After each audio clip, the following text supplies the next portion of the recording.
చేపల వేటపై ఆధారపడ్డ మత్స్యకారులు వేల ఎకరాల్లో రొయ్యల సాగు చేస్తోన్న బడా రైతులు కలగలిసిన నియోజకవర్గం తూర్పుగోదావరి జిల్లా రాజోలు. రాయలసీమ, తెలంగాణ జిల్లాల తర్వాత ఏపీ నుంచి ఎక్కువ సంఖ్యలో గల్ఫ్ బాధితులు ఉండే నియోజకవర్గం. మినీ గల్ఫ్గా స్థానికులు అభివర్ణించే ఈ ప్రాంతంలో టీడీపీ, వైఎస్ఆర్సీపీ, జనసేనలు ఉద్దండులైన నేతల్నే బరిలోకి దించాయి. త్రిముఖ పోటీకి వేదిక సిద్ధం చేశాయి. అంతిమ విజేత ఎవరన్న ఉత్కంఠను పీక్ స్టేజ్కు తెచ్చేశాయి. తూర్పుగోదావరి జిల్లా నుంచి వేల సంఖ్యలో స్థానికులు బ్రతుకు తెరువు కోసం ఎడారి దేశాలకు వలసపోతున్న నియోజకవర్గం రాజోలు. కోనసీమ గల్ఫ్ అంటూ ముద్దుగా పిలుచుకునే ప్రాంతం. ఇక్కడ ప్రస్తుత రాజకీయం వాడి వేడిగా నడుస్తోంది. టీడీపీ, వైసీపీ, జనసేనలకు ఇక్కడ ఉద్దండులైన నేతలే బరిలో ఉండటంతో విజయం ఏ పార్టీని వరుస్తుందోననే ఉత్కంఠ సర్వత్రా నెలకొంది. ఓవైపు గోదావరి పాయలు, మరోవైపు సముద్ర తీరం ఉండటంతో తూర్పుగోదావరి జిల్లా రాజోలు ప్రాంతాన్ని రాజోలు దీవిగా పేర్కొంటారు. నవనరసింహ క్షేత్రాల్లో ఒకటైన ప్రసిద్ధ పుణ్యక్షేత్రం అంతర్వేది ఈ నియోజకవర్గంలోనే ఉంది. రాక్షస సంహారం చేసి మహర్షులను కాపాడిన నరసింహుడు గోదావరి నదీ సముద్రంలో కలిసే అంతర్వేది వద్ద స్వయంగా వెలిశాడని పురాణాలు చెబుతున్నాయి. తమ ప్రాంతాన్ని ఆ స్వామివారే సుభిక్షంగా కాపాడుతున్నాడని స్థానికుల నమ్మకం. గాన గంధర్వుడు మంగళంపల్లి బాలమురళీకృష్ణ స్వస్థలం ఇక్కడి శంకరగుప్తం గ్రామం. కోనసీమలోని ప్రకృతి అందాలకు నిలయమైన రాజోలు సినిమా షూటింగులకు కేంద్రం. ప్రభుత్వ, ప్రైవేటు రంగాల్లో నిర్వహిస్తున్న రిసార్ట్స్ నిత్యం పర్యాటకులతో కిటకిటలాడుతూ ఉంటాయి. తూర్పుగోదావరి జిల్లాలో చిట్ట చివరన ఉండే ఈ నియోజకవర్గంలో రాజోలు, సకినేటిపల్లి, మల్కీపురం, మామిడికుదురు మండలాలు ఉన్నాయి. సముద్రానికి అతి సమీపంలో ఉండటంతో ఈ ప్రాంతంలో వేల ఎకరాల్లో రొయ్యల చెరువులు సాగవుతున్నాయి. తీర ప్రాంతంపై ఆధారపడి వేలాది మంది మత్స్యకారులు జీవనం సాగిస్తున్నారు. నియోజకవర్గంలో ఎక్కువ గ్రామీణ నేపథ్యం ఉన్న రొయ్యల సాగు సంపాదించి పెట్టే ఆదాయంతో ధనికులు కూడా ఎక్కువగానే కనిపిస్తారు. మల్కీపురం మండలం సహా పలు గ్రామాల నుంచి సుమారు 25,000 మంది కువైట్ తదితర దేశాల్లో జీవనం సాగిస్తున్నారు. దీంతో ఈ ప్రాంతానికి మినీ గల్ఫ్ అనే పేరు సైతం వచ్చింది. ఓఎన్జీసీ, రిలయన్స్ వంటి చమురు సంస్థల కార్యకలాపాలు ఇక్కడ పెద్ద ఎత్తున జరుగుతున్నాయి. 216వ నంబర్ జాతీయ రహదారి నియోజకవర్గం మీదుగా వెళ్లటంతో దీనికి మరింత ప్రాధాన్యత ఏర్పడింది. రాజోలు నియోజకవర్గంలో మొత్తం ఓటర్ల సంఖ్య సుమారు 1,80,000. వీరిలో ఎక్కువ సంఖ్యలో ఎస్సీలు ఉన్నారు. తర్వాతి స్థానాల్లో కాపు, మత్స్యకార ఓటర్లున్నారు. బీసీలు, ముస్లింల ఓట్లు సైతం నిర్ణయాత్మక స్థాయిలోనే ఉన్నాయి. రాజకీయ ప్రాబల్యం మాత్రం క్షత్రియ సామాజిక వర్గం చేతుల్లోనే కేంద్రీకృతమైంది. 2009లో నియోజకవర్గం ఎస్సీ రిజర్వ్డ్ అయ్యే వరకు రాజుల సామాజిక వర్గం వారే ఎక్కువ సార్లు ఎమ్మెల్యేలు అయ్యారు. రాజోలు నియోజకవర్గానికి 1956లో ద్విసభ విధానంలో అల్లూరి వెంకట రామరాజు, గంగిన నాగేశ్వరరావులు తొలి ఎమ్మెల్యేలుగా పనిచేశారు. 1983లో టీడీపీ ఆవిర్భావం తర్వాత ఆ పార్టీ నుంచి వరుసగా 2 సార్లు ఏవి సూర్యనారాయణరాజు విజయాలు నమోదు చేశారు. రాజోలు నియోజకవర్గ రాజకీయాల్లో ప్రత్యేక గుర్తింపు తెచ్చుకున్న మంగెన గంగయ్య 1989లో కాంగ్రెస్ నుంచి ఎమ్మెల్యే అయ్యారు. 1994, 1999లో ఇక్కడ మరోసారి టీడీపీ విజయం సాధించగా ఎమ్మెల్యేగా గెలుపొందిన ఏవి సూర్యనారాయణరాజు డిప్యూటీ స్పీకర్గా పనిచేశారు. 2004లో రాజోలు ఓటర్లు తిరిగి కాంగ్రెస్ ను ఆదరించగా అల్లూరి కృష్ణంరాజు ఎమ్మెల్యేగా పనిచేశారు. 2009లో పునర్విభజన కారణంగా నియోజకవర్గం ఎస్సీ రిజర్వ్డ్ అయింది. కాంగ్రెస్ నుంచి పోటీ చేసిన రాపాక వరప్రసాద్ పునర్విభజన తర్వాత నియోజకవర్గానికి తొలి ఎమ్మెల్యే అయ్యారు.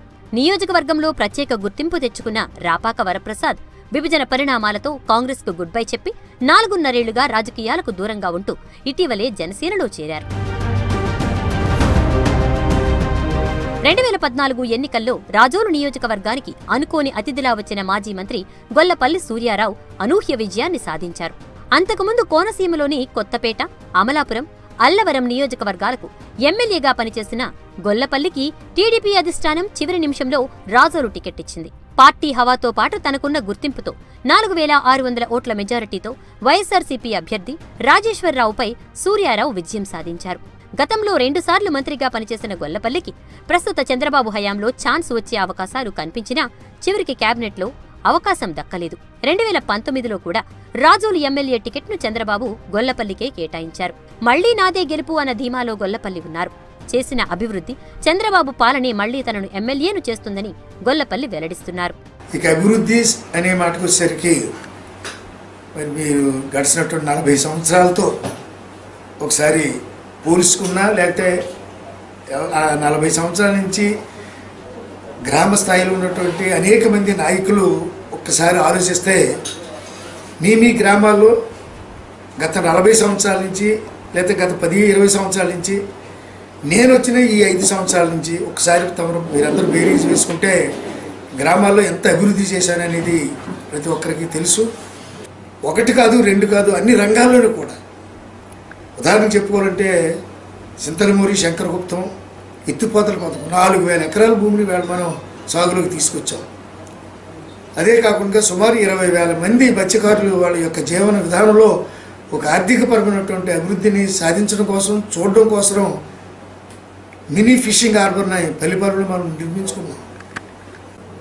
ఒక బ్రహ్మాండమైనటువంటి దక్షిణ భారతదేశానికే ఒక గొప్ప ఆధ్యాత్మిక కేంద్రంగా ఉన్నటువంటి త్రేతాయుగంలో నిర్మితమైనటువంటి లక్ష్మీ నరసింహస్వామి వారి యొక్క టెంపుల్ ఎంత అద్భుతంగా చేశానో మీరు చూశారు. కనీసం త్రాగే నీరు చేల్లో పెట్టుకునే ఆ ఉప్పు నీరు కలుషితం అయిపోతున్నటువంటి సందర్భాల్లో ఆ రైతులు ఉన్నటువంటి ఆ ప్రదేశాల్లో, ఆ భూమి ఉన్నటువంటి ఆ ప్రదేశాల్లో, గ్రామాలు ఉన్నటువంటి ఆ కాలువ ఉన్నటువంటి ఆ ప్రదేశాల్లో కరకట్ల కింద, చిన్న చిన్న కలవట్ల కింద ఈ గోడల నిర్మాణం కిలోమీటర్లు చేసి అటు ఉప్పు నీరు వెళ్ళే ఛానల్ ఉప్పు నీరు వెళ్ళాలి, సాగునీరు వెళ్ళే ఛానల్ సాగునీరుకి వెళ్ళాలి, త్రాగే నీరు వెళ్ళే కాలువలు త్రాగే నీరు వెళ్ళాలి అన్నటువంటి ఒక మంచి సిస్టాన్ని, కెనాల్ సిస్టాన్ని ఇక్కడ నేను మొదలుపెట్టాను.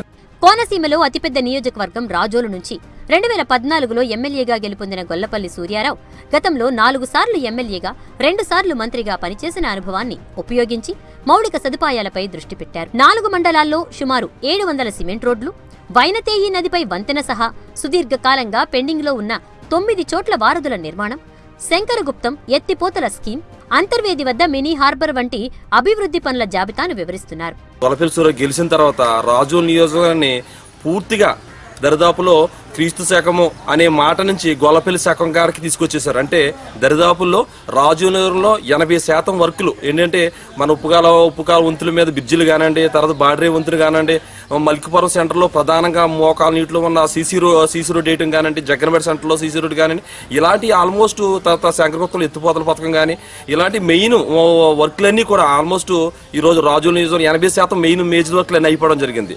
పక్క నియోజకవర్గం నుంచి వచ్చి గెలిచినా తాను రాజోలులోనే స్థిర నివాసం ఏర్పాటు చేసుకుని 40 ఏళ్లుగా ఇక్కడ జరగని అభివృద్ధిపై దృష్టి పెట్టానని అంటున్నారు. గత 4.5 ఏళ్లలో రోడ్లు, వంతెనలు వంటి అభివృద్ధి పనులు నియోజకవర్గంలో పెద్ద ఎత్తున జరిగాయి. ఎస్సీ ఎస్టీ సబ్ ప్లాన్ నిధుల నుంచి సుమారు 30 కోట్ల రూపాయల వ్యయంతో చింతలమూరి వద్ద 2016లో నిర్మాణం ప్రారంభించిన ఎత్తిపోతల ప్రాజెక్ట్ 2 ఏళ్లలో అందుబాటులోకి వచ్చిందని తెలియజేస్తున్నారు. రాజోలు నియోజకవర్గంలో అధికార పక్షం చేసుకుంటున్న ప్రచారంపై వైఎస్ఆర్సీపీ విమర్శలు, ఆరోపణలు చేస్తూనే ఉంది. జిల్లాలోని ఇతర నియోజకవర్గాల తరహాలో రాజోలులో సైతం ఇసుక దోపిడీ పెద్ద ఎత్తున జరిగిందని, జన్మభూమి కమిటీల ద్వారా అవినీతి రాజ్యమేలిందని నియోజకవర్గ వైఎస్ఆర్సీపీ అభ్యర్థి బొంతు రాజేశ్వరరావు ఆరోపిస్తున్నారు.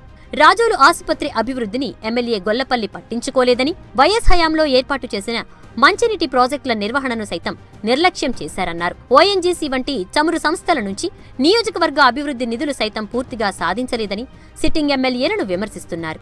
రాజోల్లో వైఎస్ఆర్సీపీ ప్రపంచం మాత్రం విపరీతంగా ఉంది. ఈ రోజున ప్రజా వ్యతిరేక పాలన అనేది గత 4 సంవత్సరాల నుంచి కూడా కొనసాగుతుంది. మరి అభివృద్ధి అన్నాడు, అభివృద్ధి అనేది చంద్రబాబు నాయుడు తన యొక్క అభివృద్ధి, తన బిడ్డల యొక్క ప్రభుత్వం ఆ అభివృద్ధి చూసినాడు కాబట్టి, కానీ ఈ యొక్క ప్రజల యొక్క సంక్షేమ పథకాలు కానీ అన్నీ కూడా నిర్వీర్యంపరిచి వాళ్ళ ప్రజల్ని నిర్వీర్యం చేశాడు. ఏది దిక్కుజయ స్థితిలో ఇవాళ రాష్ట్ర ప్రజలు ఉన్నారు. డెఫినెట్గా ఈ రోజున రాష్ట్రంలో 175 సీట్లకి 130 సీట్లు మాత్రం వైఎస్ఆర్సీపీ నెక్కుతుంది. ఇక్కడ బొంతు రాజేశ్వరరావు గారు సుమారు 30,000 ఓట్ల మెజార్టీతో డెఫినెట్గా చేస్తారు. ఇక్కడ లోకల్ ఎమ్మెల్యే చేసిన అవినీతి అంతా ఇంత కాదు.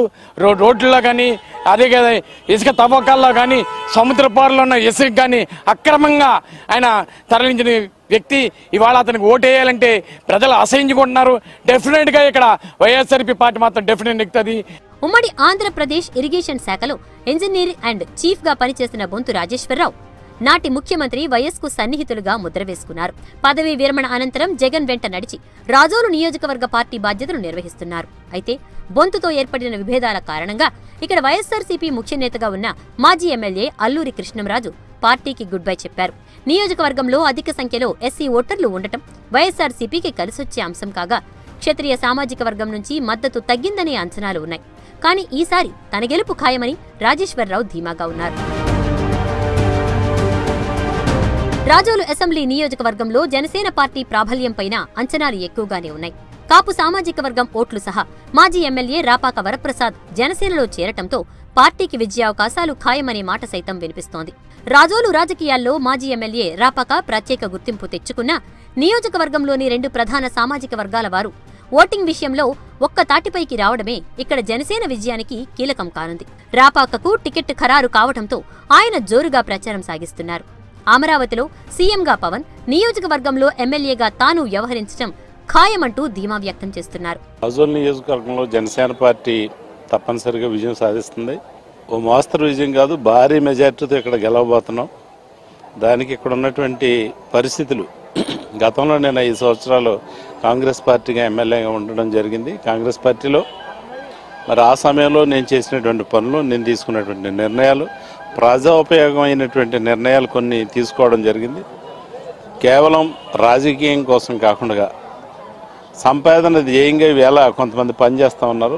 ఆ రకంగా కాకుండా మరి చిన్న మచ్చ కూడా లేకుండా, అవినీతి అనేటువంటి చిన్న మచ్చ కూడా లేకుండా 5 సంవత్సరాల్లో నేను ఇక్కడ పదవి చేయటం జరిగింది.